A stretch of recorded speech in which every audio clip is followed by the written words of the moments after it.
오늘 함께 나눌 말씀은 창세기 32장 24절부터 29절의 말씀입니다. 창세기 32장 24절부터 29절 말씀입니다. 구약성경 50쪽입니다. 서로 한 절씩 교독하시겠습니다. 야곱은 홀로 남았더니 어떤 사람이 날이 새도록 야곱과 씨름하다가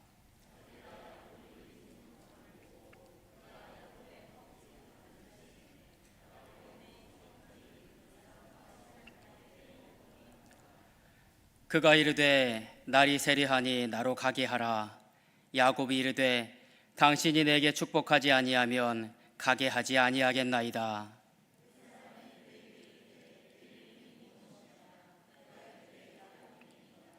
그가 이르되 내 이름을 다시는 야곱이라 부를 것이 아니요 이스라엘이라 부를 것이니 이는 내가 하나님과 및 사람들과 겨루어 이겼음이니라.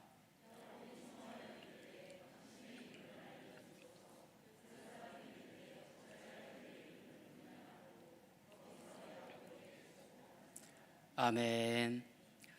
수요 예배에 나오신 여러분, 주님의 이름으로 사랑하고 축복합니다. 네. 옆에 분들 보시고 같이 한번 인사 나눠볼까요? 잘 오셨습니다. 큰 은혜 임할 줄 믿습니다. 행복해지죠? 우리가 서로 이렇게 축복하고 인사 나누면 하나님의 은혜와 사랑으로 이렇게 행복해집니다.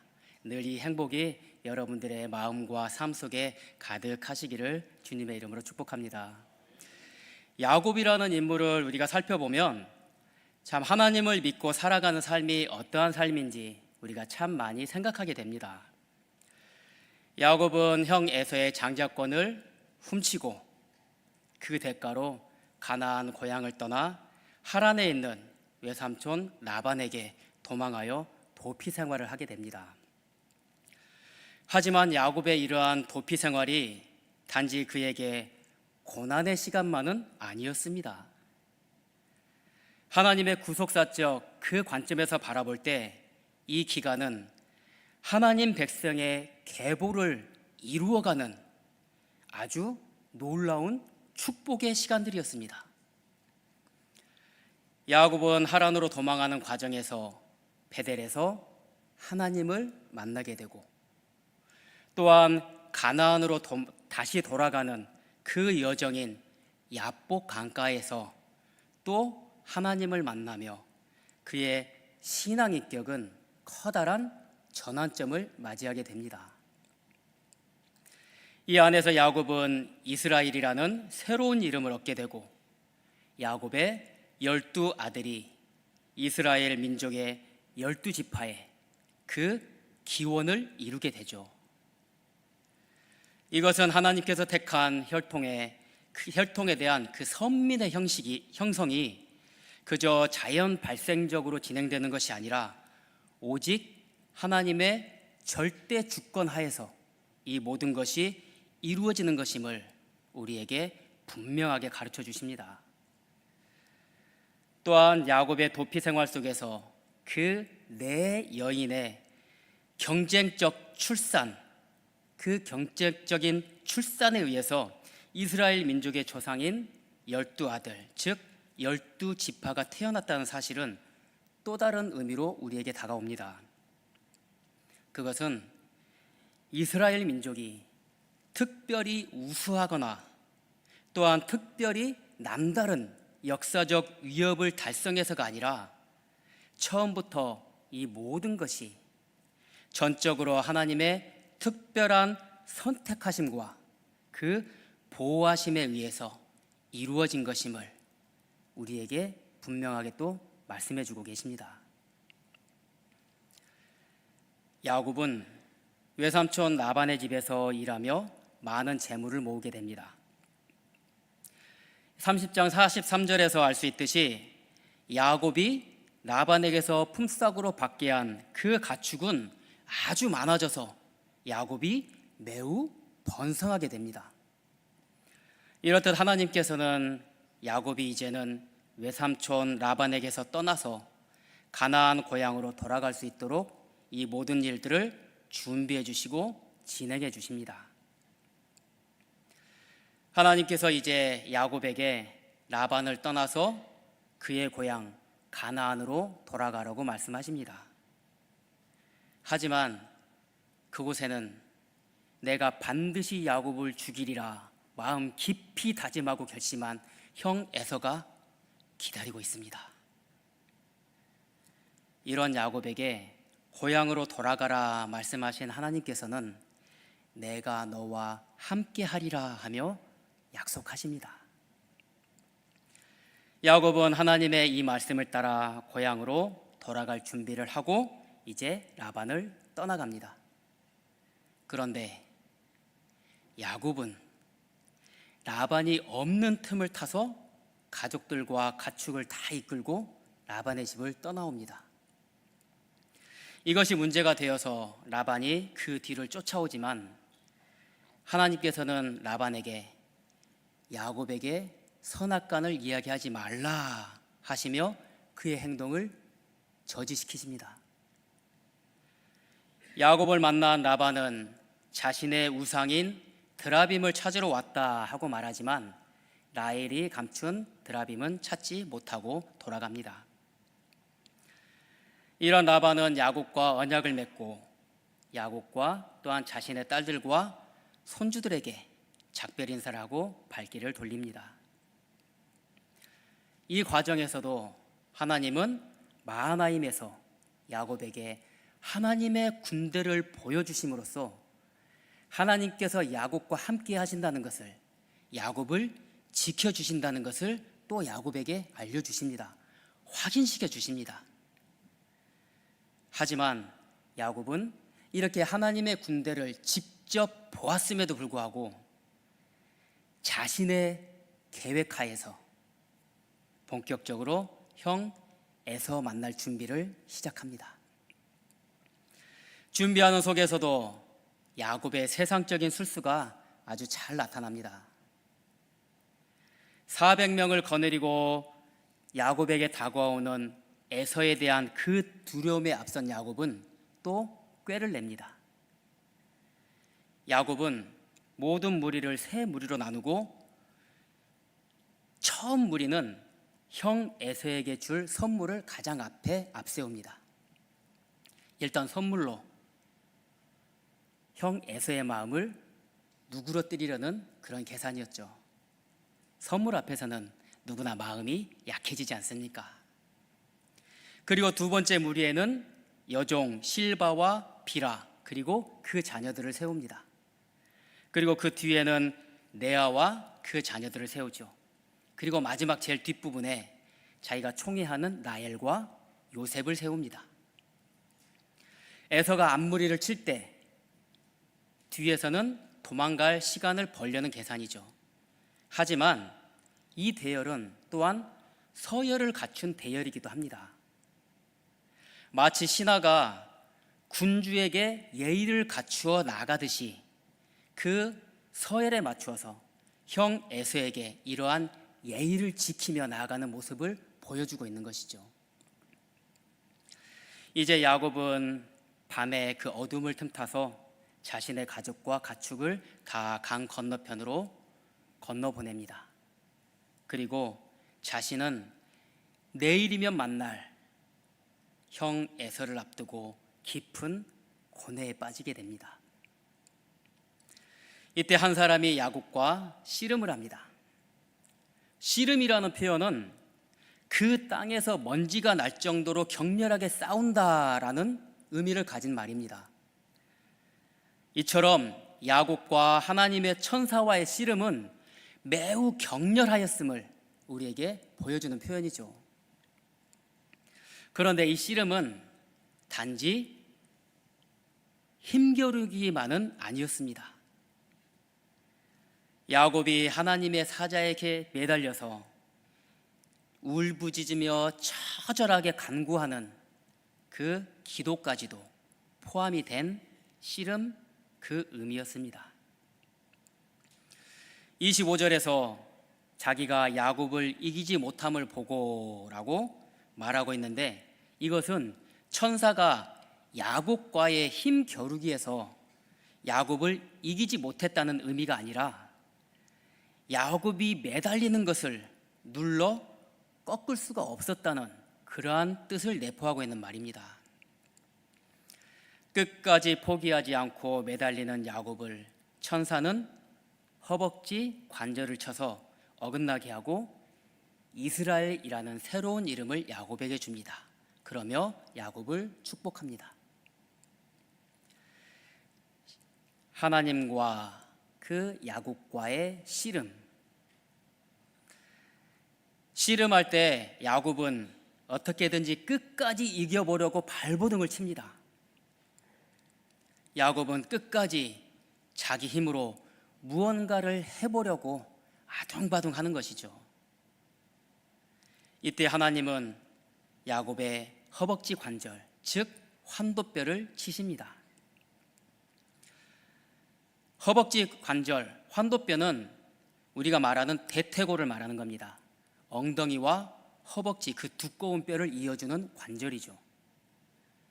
우리 몸에서 가장 두꺼운 뼈이고 또 가장 큰 힘을 버티는 부위입니다.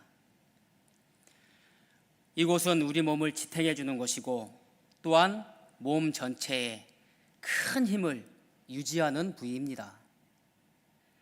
야곱의 성품을 아시는 하나님께서 이 야곱의 환도뼈를 치심으로 야곱은 다리를 절게 됩니다.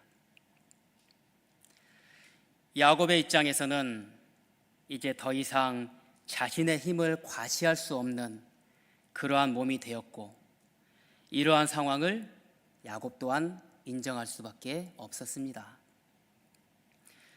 지금까지 자신의 육신의 힘을 믿고 살아온 야곱에게 육신의 연약함을, 그 육신의 나약함을 깨닫게 해주신 것입니다. 그리고 야곱이 하나님과 씨름하며 버티던 그 힘의 근원인 환도뼈를 치심으로 더 이상 하나님을 경쟁자로 여기지 못하게 하시고 그 연약한 자신의 육신을 붙들고 의지해야 할 대상으로서의 하나님을 새롭게 바라볼 수 있는 그 눈을 열어주셨습니다.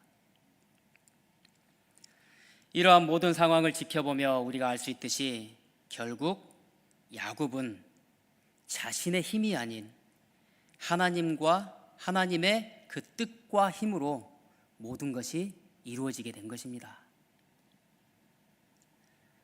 야곱이 하나님과 씨름하는 그 장면 속에서 우리는 긍정적인 부분과 부정적인 부분 두 가지 관점에서 한번 살펴볼 수가 있습니다. 먼저 긍정적인 부분입니다. 야곱은 현재 자신 처해 있는 이 어려운 상황을 오직 하나님의 은혜로만 극복할 수 있다고 생각하고 있었습니다. 그래서 악착같이 하나님을 붙잡고 매달리며 그 은혜를 구하고 하나님의 도움을 요청하고 있었죠. 포기하지 않고 그 길을 가려는 의지와 근성이 잘 나타나고 있습니다. 다음으로는 부정적인 부분입니다. 자신의 상황을 하나님의 은혜로만 해결할 수 있다고 생각하며 하나님께 매달리는 모습이었지만 결국 그의 내면에는 자신의 생각과 의가 하나님의 생각을 앞서가고 있었습니다. 내가 이렇게 하려고 하니 내 길을 열어주시고 축복해 주십시오 하며 하나님께 요구하고 있었던 것이죠. 이런 자기중심적인 생각이 하나님 생각에 앞서 있었던 겁니다. 하나님의 약속과 그 말씀을 신뢰하고 의지하기보다는 세상의 방법과 육신의 힘을 믿고 자신의 생각을 앞세우고 있는 이 야곱의 모습. 이런 야곱의 모습이 참 적극적이고 부지런한 그의 긍정적인 부분을, 좋은 부분을 다 덮어버리고 하나님 앞에 자신의 힘과 자신의 의지만을 내세우는 그러한 인물로 치부되어 버리고 만 것입니다. 야곱은 허벅지 관절이 어긋남으로 인해 다리를 절게 되었는데 이것이 오히려 야곱에게는 큰 은혜였습니다. 더 이상 자신의 힘과 의지가 아닌 하나님을 의지하는 마음으로 야곱의 마음이 바뀌게 되었기 때문입니다. 우리가 잘 알다시피 에서는 아주 타고난 사냥꾼입니다. 이 말을 바꾸어서 달리 생각해 보자면 아주 타고난 싸움꾼이라는 뜻이 되기도 합니다. 자신의 사병까지 거느리고 그 지역을 다스리는 족장이었습니다. 넓은 영토와 함께 많은 재물을 가지고 있었을 것은 당연한 일입니다. 아마도 야곱의 재물 정도에는 큰 마음이 없었을 것입니다. 이러한 에서가 보았을 때 야곱의 모습은 어떠했을까요? 싸울 수 있는 상황도 아니고 많은 가족들과 가축을 이끌고 오는데 다리는 절뚝절뚝 절고 있습니다. 아마도 자신의 상대가 되지 않는다고 생각했겠죠. 에서는 멀리서 다리를 절며 걸어오는 야곱의 모습에 측은한 마음이 들었을 것입니다. 아이고, 저 잘났다고 집 뛰쳐나가더니 집 나가서 고생이다. 하나님은 우리가 생각하지 못한 아주 신묘한 방법으로 우리를 이끌어 가십니다. 야곱의 허벅지 관절을 어긋나게 하심으로 육신의 힘을 의지하던 그 야곱으로 하여금 더 이상 육신의 힘이 아닌 하나님을 의지하게 만드셨습니다. 그리고 다리를 저는 야곱의 모습에서 에서의 마음을 바꾸시고 에서와 화해할 수 있도록 그 상황을 만들고 이끌어 가셨습니다. 이 모든 것이 바로 하나님께서 하신 일입니다. 먼 훗날 야곱은 죽은 줄 알았던 아들 요셉이 살아 있었고 더구나 애굽의 총리가 되었다는 사실을 알게 됩니다. 이로 인해 애굽의 왕 바로 앞에 이 야곱이 서게 되죠. 바로에게 자신을 소개하는 그 야곱의 말은 이러합니다. 창세기 47장 9절 말씀입니다. 우리 함께 봉독합니다. 야곱이 바로에게 아뢰되 내 나그네 길의 세월이 130년이니이다.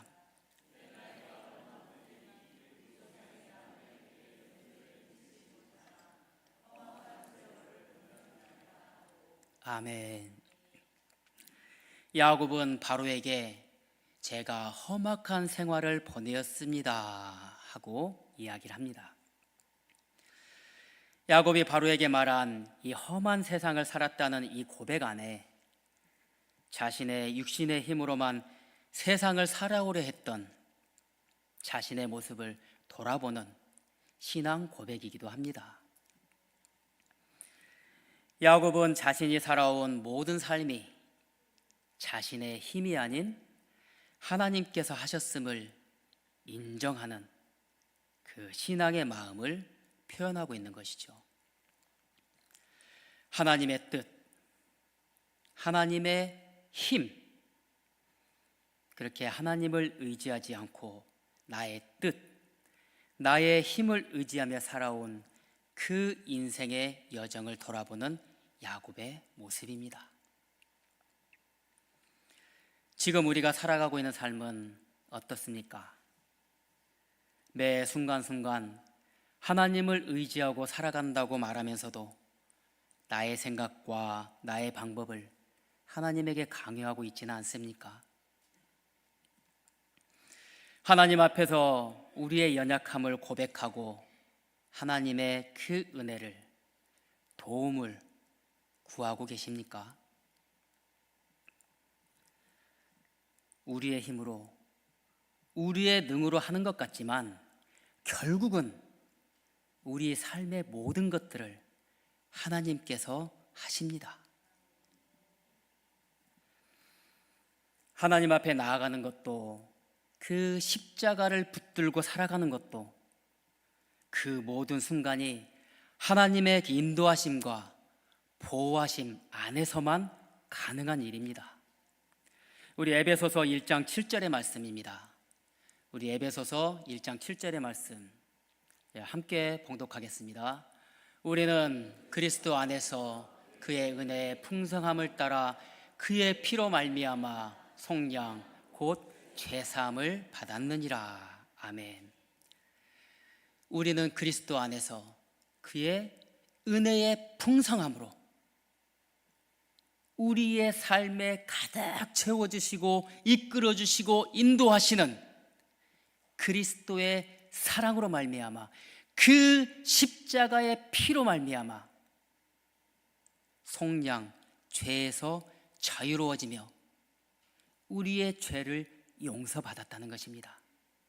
결코 우리의 어떠한 행위로 우리는 죄사함을 받을 수 없습니다. 오직 하나님의 사랑이시고 예수 그리스도의 십자가의 은혜임을 늘 기억하는 모든 성도님들 되시기를 주님의 이름으로 축복합니다. 아멘. 우리의 힘으로는, 우리의 능으로는 하나님께 나아갈 수가 없습니다. 또한 우리의 힘으로는, 우리의 능으로는 십자가를 붙잡을 수 없습니다. 오직 그리스도의 그 십자가의 은혜로 비로소 주님 앞에 나아갈 수 있습니다. 주님 앞에 나가는 발걸음 한 걸음 한 걸음이 오직 주님만을 의지하는 삶이 되길 소망합니다. 그 걸음 걸음에서 하나님을 발견하고 또한 하나님과 더욱 발전된 새로운 관계가 형성되는 우리 모든 성도님들의 삶이 되시기를 다시 한번 주님의 이름으로 축복합니다. 아멘. 결국은 하나님께서 이 모든 것을 이루고 진행하십니다. 오직 하나님만이 우리의 피난처이시며 보호자 되심을 믿고 하나님만을 의지하는 저희 모두가 되길 소망합니다. 아멘.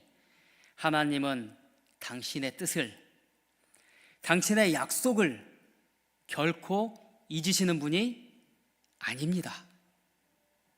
약속을 이루시는 하나님을 신뢰하고 그 하나님만을 의지할 때 하나님은 우리의 삶에서 친히 일하십니다.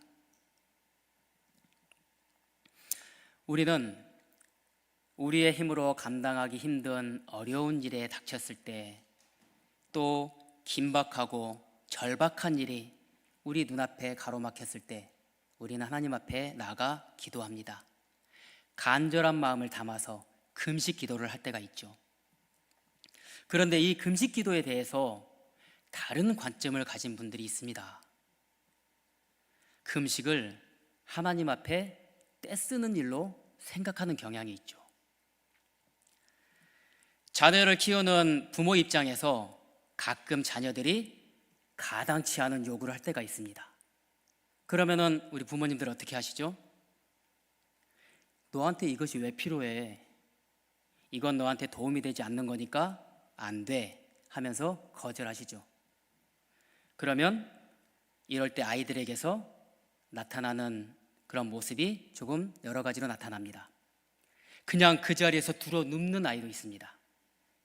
그리고 방문 닫고 들어가서 나 밥 안 먹어 하는 아이들도 있죠. 이럴 때 부모님들은 어떻게 하십니까? 저도 저희 아이들이 어렸을 때 이런 모습이 나타나려고 하면 저는 그냥 놔둡니다. 너 알아서 해. 길에 누우려고 하면 등짝 한 대 맞죠. 아빠한테 떼쓰면 안 통한다는 것을 어렸을 때부터 보여주고 가르쳤습니다. 밥 안 먹는다고 들어가면 더 맛있는 거 해먹고 더 맛있는 거 시켜 먹습니다. 안 먹어도 돼. 꼭 먹어야 되는 거 아니야. 엄마 아빠가 더 많이 먹을 수 있겠다 하면은 너무해 그러면서 나와가지고 같이 먹습니다. 딱 한 번 그러고 나니까 다시는 그런 행동 하지 않습니다. 떼쓰면 안 된다는 것을 배우고 알게 된 거죠. 대신 필요한 것이 있으면 엄마 아빠가 이해할 수 있도록 설명하라고 이야기를 합니다. 예전에 한 번은 그것이 필요한 이유를 10가지를 써가지고 아빠한테 가져오라고 한번 해본 적이 있었습니다. 10가지를 써가지고 가져오더라고요. 비록 자기가 필요한 내용을 엄마 아빠한테 이야기할 때 말이 앞뒤가 맞지 않고 말이 되지 않더라도 그렇게 필요한 이유를 엄마 아빠한테 설명을 하고 나면 저희는 들어줬습니다. 자녀 교육에 있어서 때로는 냉정해야 될 필요가 있죠. 그런데 우리는 자식 앞에서 참 냉정하기가 힘들죠. 하지만 하나님께서는 늘 우리에게 그런 것들을 가르쳐 주십니다. 우리는 자식 앞에서 냉정해질 필요가 있습니다. 하지만 종종 자식들 앞에서 쩔쩔매는 부모들이 있습니다. 그러면서 자식 이기는 부모 없죠 하고 이야기를 합니다. 금식 기도를 이러한 관점에서 바라보는 분들이 있습니다. 자식 이기는 부모 없다고 말하며 하나님 앞에 떼쓰면서 자기 요구를 관철시키려고 하나님을 협박하죠. 바로 야곱의 모습과도 같은 겁니다. 하지만 금식 기도가 어떤 의미입니까? 나의 간절한 마음을 주님 앞에 드리는 기도이고 또 나의 연약함을 주님 앞에 고백하는 기도입니다. 사람이 한 끼는 그냥 넘어갑니다. 그리고 하루도 잘 넘어갑니다. 하지만 하루가 지나고 이틀이 접어들었을 때 그때부터는 찬양 따라 부르기도 힘듭니다. 그저 입에서 아이고 아이고 소리만 나오죠. 하루만 굶어도 힘이 없어서 허리가 구부러지고 아이고 아이고 소리만 나오는 우리가 뭐가 그리 대단하다고 큰 소리를 내고 내 주장 앞세우고 상대방을 무시할 수 있겠습니까? 이런 우리의 아무것도 아닌 그 연약한 모습을 하나님 앞에 솔직하게 내어드리고 하나님의 은혜와 긍휼을 구하는 것이 바로 금식 기도입니다. 하나님이 해주시지 않으면 저는 아무것도 할 수 없습니다. 나의 간절한 마음을 하나님께 드리며 하나님의 능력과 회복을 구하는 것이 바로 이 간절한 기도이죠. 그렇다면 야곱은 이 야복 강가에서 에서를 만나면 죽을 것 같은 그런 상황에서, 그 급박한 상황에서 야곱이 선택할 수 있는 것은 무엇이었겠습니까?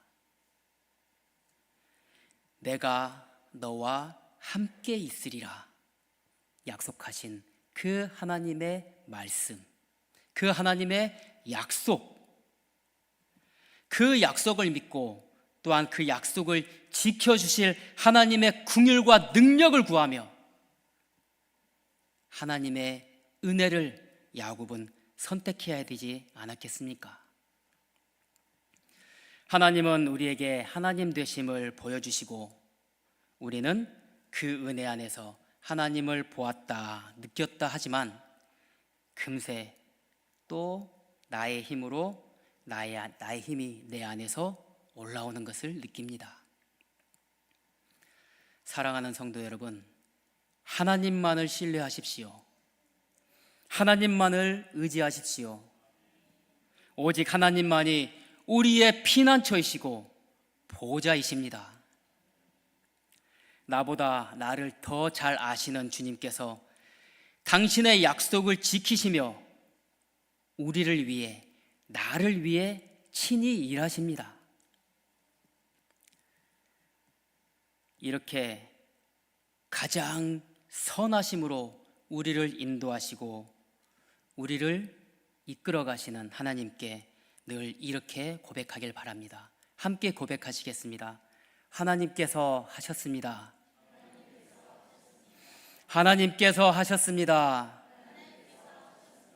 늘 이 고백이 우리의 삶에서 멈춰지지 않기를, 늘 고백되기를 주님의 이름으로 축복합니다. 아멘.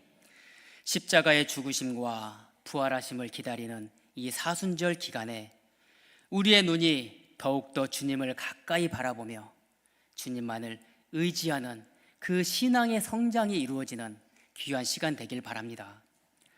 하나님의 하나님 되심을 우리의 삶을 통해서 보고 듣고 느끼고 경험하면서 언제나 우리를 위해 일하시는 주님과의 동행하는 그 삶 속에서 하나님께서 하셨습니다. 하나님께서 하셨습니다. 늘 고백하는 우리의 귀하고 복된 성도님들의 삶이 되시기를 주님의 이름으로 축복합니다.